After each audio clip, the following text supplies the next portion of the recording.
Realme பார்த்தீங்கன்னா ஒரு மாசமா ஒரு புது ஃபோன் லான்ச் பண்ணிட்டு வராங்க. அந்த வரிசையில் Realme 7 ரீசெண்டாக லான்ச் ஆன ஃபோன், அதோட அன்பாக்சிங் ப்ளஸ் ரிவ்யூ தான் இந்த வீடியோவில் பார்க்க போகிறோம். இப்போ ஒரு ஃபோன் லான்ச் ஆச்சுன்னா நம்ம அதை பற்றி பேக்ரவுண்ட் டீடைல்ஸ் கலெக்ட் பண்ணி நம்ம இன்ட்ரோவாக பேசுவோம். ஸோ என்னதான் நம்ம நிறைய பேக்ரவுண்ட் டீடைல்ஸ் கலெக்ட் பண்ணி இன்ட்ரோவாக பேசினாலும் நிறைய பேர் அதை பார்க்கறதில்ல, அழகாக ஸ்கிப் பண்ணிட்டு அவங்களுக்கு தேவையான கண்டென்ட்டுக்கு போயிடுறாங்க.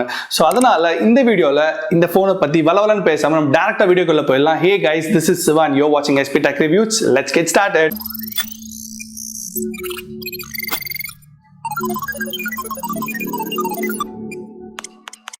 இப்போ நம்ம அன்பாக்சிங் பார்க்கலாம். பாக்ஸ் ஓப்பன் பண்ண உடனே a card which says welcome to the Realme family. Next TPU case, நல்ல குவாலிட்டி TPU கேஸ், ரொம்ப நல்லா இருக்கு. மற்றபடி TV reliability test card, quick guide, அதுக்கப்புறம் ஒரு சேஃப்டி இன்ஃபர்மேஷன் புக்லெட். நெக்ஸ்ட் பார்த்தீங்கன்னா ஃபோன் Realme 7 ஃபோன் மேலே ஸ்க்ராட்ச் கார்டு ஒட்டி இருக்காங்க டிஸ்பிளேல. ஸோ நல்ல விஷயம். Same colour but dual tone finish கொடுத்துருக்காங்க, பார்க்க டிஃப்ரெண்ட்டாக இருக்குது. ப்ளஸ் பாக்ஸி டிசைன் கொடுத்துருக்காங்க கேமரா பம்க்கு. நெக்ஸ்ட் பார்த்தீங்கன்னா 30 வாட்ஸ்க்கான fast charging brick plus Type-C data cable கொடுத்துருக்காங்க. இதோட சார் வேல்யூ என்னன்னு கேட்டிங்கன்னா head 0.990 what per kg and body வந்து 0.934 வாட் per kg. இப்போ டிஸ்பிளேன்னு எடுத்துக்கிட்டிங்கன்னா இங்கே 6.5 inch IPS LCD display with 90 Hz refresh ரேட்டோட கொடுத்துருக்காங்க வித் கார்னிங் கொரில்லா கிளாஸ் ப்ரொடெக்ஷனோட. ஸோ இது என்னோட பர்சனல் ப்ரிஃபரன்ஸ், எனக்கு ரொம்ப பிடிக்கும். 90 Hz வித் IPS LCD இருந்தாலும் பரவாயில்ல, எனக்கு AMOLED தேவையில்லை. ஸோ உங்களுக்கு எப்படி அந்த ப்ரிஃபரன்ஸ்க்கு ஏற்ற மாதிரி நீங்கள் ஃபோனை சூஸ் பண்ணிக்கலாம்.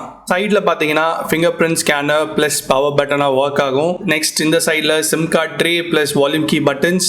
ஸோ இப்போ பாட்டமில் பார்த்தீங்கன்னா speakers, USB Type-C port, primary microphone plus 3.5mm jack கொடுத்துருக்காங்க. இப்போ ஆப்ரேட்டிங் சிஸ்டம் பார்த்தீங்கன்னா இதில் Android 10 மேலே பில் பண்ண ColorOS 7 ரன் ஆகிட்டு இருக்கு. நெக்ஸ்ட் நம்ம ஃபேஸ் அன்லாக் வருவோம். ஃபேஸ் அன்லாக் ரொம்பவே நல்லா ஒர்க் ஆச்சு, ப்ளஸ் குயிக்காக டிடெக்ட் ஆச்சுன்னு தான் சொல்லணும். ப்ளஸ் ஃபிங்கர் பிரிண்ட்டும் ரொம்ப அக்யூரேட்டாக ரொம்ப ஃபாஸ்ட்டாகவே இருந்துச்சு. நம்ம மல்டிபிள் அட்டம்ஸ் கொடுத்தோம், எந்த அட்டம்ஸ்லையும் அது ஃபெயில் ஆகலை, அக்யூரேட்டாக இருக்குன்னு தான் சொல்லணும். இப்போ நம்ம கேமரா செக்ஷனுக்கு வருவோம். Realme ஷார்ப்பான இமேஜ் எடுக்க முடியும் நம்ம லாங் டிஸ்டன்ஸ்லேருந்து கிளிக் பண்ணாலும் சொல்கிறாங்க. பட் அது உண்மையா பொய்யா, வாங்க வீடியோக்குள்ளே போய் பார்க்கலாம். இப்போ நீங்கள் கேமராஸ்ன்னு எடுத்துக்கிட்டிங்கன்னா 64 மெகாபிக்சல் அபர்ச்சர் 1.8ஓட Sony IMX682 சென்சார் கொடுத்துருக்காங்க. Next 8 megapixel ultra wide angle lens, field of view 119 degree with aperture 2.3ஓட கொடுத்துருக்காங்க. நெக்ஸ்ட் 2 மெகாபிக்சல் f2.4 போர்ட்ரேட், அதாவது depth sensor plus macro lens. Camera சாம்பிள்ஸ்னு எடுத்துக்கிட்டிங்கன்னா இந்த இமேஜ் அல்ட்ரா வைட் ஆங்கிள் லென்ஸில் எடுத்தது. ஸோ ஃபீல்ட் ஆஃப் வியூ 119 டிகிரின்றதுனால ரொம்ப ஒரு அட்டகாசமான வியூ தருது. நான் 8 AM இந்த பிக்சர் எடுத்ததுனால பிரைட்னஸ் சரி, ஷேடோஸ், ஹைலைட்ஸ் ஓரளவுக்கு ஓகேவா இருக்கு. மற்றபடி டைனமிக் ரேஞ்சும் நல்லாவே இருக்கு.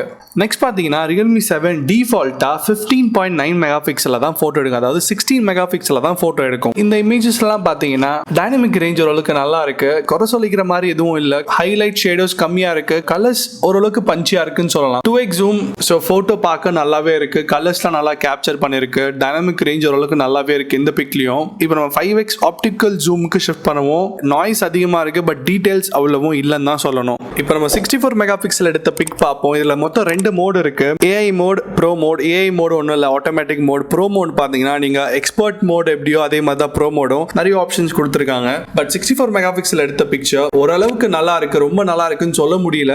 கலர்ஸ் ரொம்ப பஞ்சியா தெரியல, பிகாஸ் நான் இந்த போட்டோஸ் எல்லாம் 8 AM ஷூட் பண்ணேன். பிரைட்னஸ் இல்லாதனால உங்களுக்கு கொஞ்சம் டிம்மா தெரியுது. மற்றபடி கிளாரிட்டி வைஸ் நல்லாவே இருக்குன்னு தான் சொல்லணும். ப்ரோ மோட்லயும் ஒரு பிக்சர் எடுத்திருக்கேன், வெறும் ISO மட்டும் இன்க்ரீஸ் பண்ணி எடுத்த, மற்ற ஆப்ஷன்ஸ் எனக்கு யூஸ் பண்ண தெரியாதுன்றதுனால அதோட சாம்பிள் தான் இப்போ நீங்க பார்த்துட்டு இருக்கீங்க. கமிங் டு மேக்ரோ லென்ஸ், நல்லா ஒர்க் ஆகுதுன்னு தான் சொல்லணும். ஸோ இந்த இமேஜ் பார்த்தீங்கன்னா ஆக்சுவலான சப்ஜெக்ட்ல டீடைல்ஸ் இல்லாம பேக்ரவுண்ட்ல ஓரளவுக்கு டீடைல்ஸ் பார்க்க முடியுது. பட் 2 மெகாபிக்சலுக்கு எவ்வளவு வேலை பண்ணணுமோ அந்த வேலை கண்டிப்பா இது பண்ணிருக்குன்னு தான் சொல்லணும். மேக்ரோ வச்சு ஹை டைனமிக் ரேஞ்சில் போட்டோ எடுத்தா அப்படி இருக்கும், அதுதான் இப்போ நீங்க பார்த்துட்டு இருக்கீங்க. என்னோட டேபிள் பார்த்தீங்கன்னா நல்லாவே சேச்சுரேட் ஆயிருக்கு, நிறைய பிக்சல்ஸ் பிரேக் ஆகாத மாதிரி, டீடைல்ஸ் ரொம்ப கம்மியாகாத மாதிரி நல்லாவே வந்திருக்குன்னு தான் சொல்லணும்.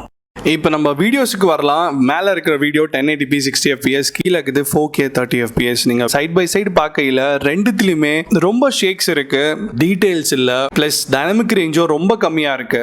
இதுவே நீங்கள் 1080p 60fps 2x ஜூமில் போட்டிங்கன்னா ஷேக் இன்னும் அதிகமாகுது. ப்ளஸ் 5x ஆப்டிக்கல் ஜூம் இதுக்கு கொடுத்துக்கிறாங்கன்னு கூட தெரியல.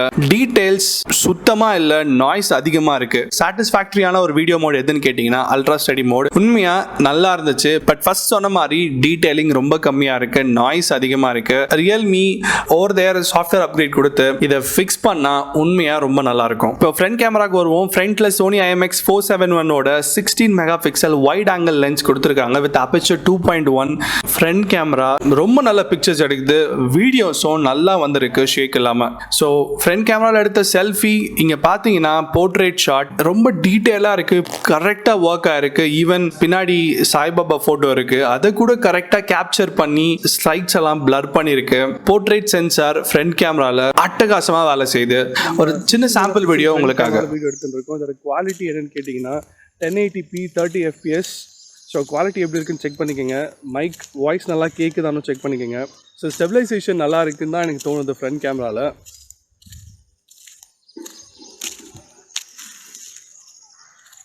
இப்போ நம்ம ப்ராசஸர் பற்றி பேசுவோம்.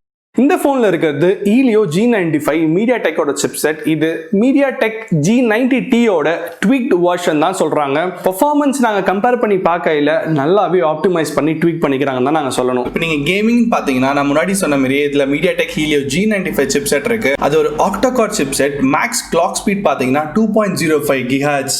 அது மட்டும் இல்லாமல் மாலி G76 GPU சேரையில் கேமிங் பர்ஃபார்மன்ஸ் அல்டிமேட்டாக இருக்குது, ரொம்ப ஸ்மூத்தாக இருக்குது. Plus 120 Hz touch sampling rate add ஆகும்போது இந்த கேமிங் எக்ஸ்பீரியன்ஸ் ஒரு நெக்ஸ்ட் லெவலுக்கு எடுத்துன்னு போகுதுன்னு தான் சொல்லணும். பட் இந்த 15,000 ரூபாய் செக்மெண்ட்ல எங்கேயுமே லாக் இல்லாம ஓவராலா ஒரு நல்ல ஒரு ஸ்மூத்தான எக்ஸ்பீரியன்ஸை கொடுத்துச்சு. இப்போ நம்ம பேட்டரி செக்மெண்ட்டுக்கு வருவோம். இந்த பேட்டரி கெப்பாசிட்டி எவ்வளோன்னு கேட்டிங்கன்னா 5000 mAh பேட்டரி கெப்பாசிட்டி கொடுத்துருக்காங்க. வெரஸ் Realme 6ல பார்த்தீங்கன்னா வெறும் 4300 mAh பேட்டரி தான். ஸோ உங்களுக்காக 0 to 100% பேட்டரி சார்ஜிங் டெஸ்ட் பண்ணியிருக்கோம். அதை போய் குயிக்காக பார்த்துட்டு வந்துடுங்க.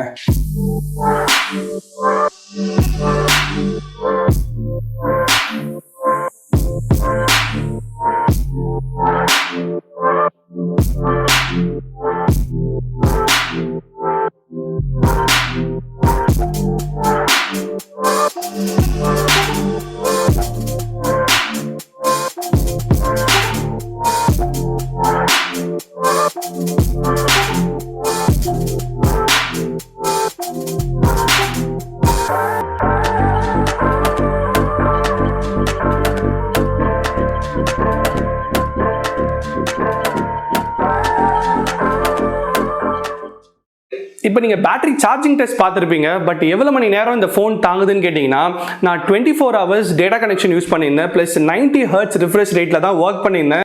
அது மட்டும் இல்லாமல் பேட்டரியை ஹை பர்ஃபார்மன்ஸ் மோடில் வச்சு யூஸ் பண்ணியும் 24 hours தாராளமாக தாங்கச்சு. மறுநாளைக்கு 20% பேக்கப்பும் இருந்துச்சு. ஸோ இந்த 5000 mAh பேட்டரியை நல்லாவே ரியல்மி ஆப்டிமைஸ் பண்ணியிருக்காங்க. இது ஒரு ஆடட் அட்வான்டேஜ் தான் நம்ம சொல்லணும்.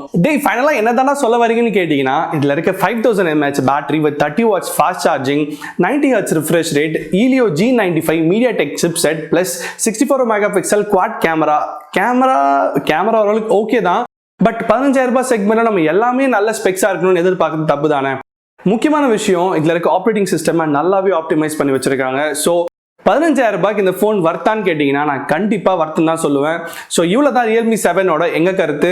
நீங்கள் இந்த ஃபோனை பற்றி என்ன நினைக்கிறீங்கன்னு கமெண்ட் செக்ஷனில் கமெண்ட் பண்ணுங்கள். இந்த வீடியோ பிடிச்சிருந்துச்சுன்னா மறக்காமல் லைக் கொடுங்க, உங்கள் ஃப்ரெண்ட்ஸ் கிட்ட ஷேர் பண்ணுங்கள், சப்ஸ்கிரைப் பெல் ஐக்கானை ப்ரெஸ் பண்ணிக்கோங்க. நம்ம நெக்ஸ்ட் வீடியோவில் சீக்கிரமாக பார்க்கலாம். தேங்க்யூ, டாடா.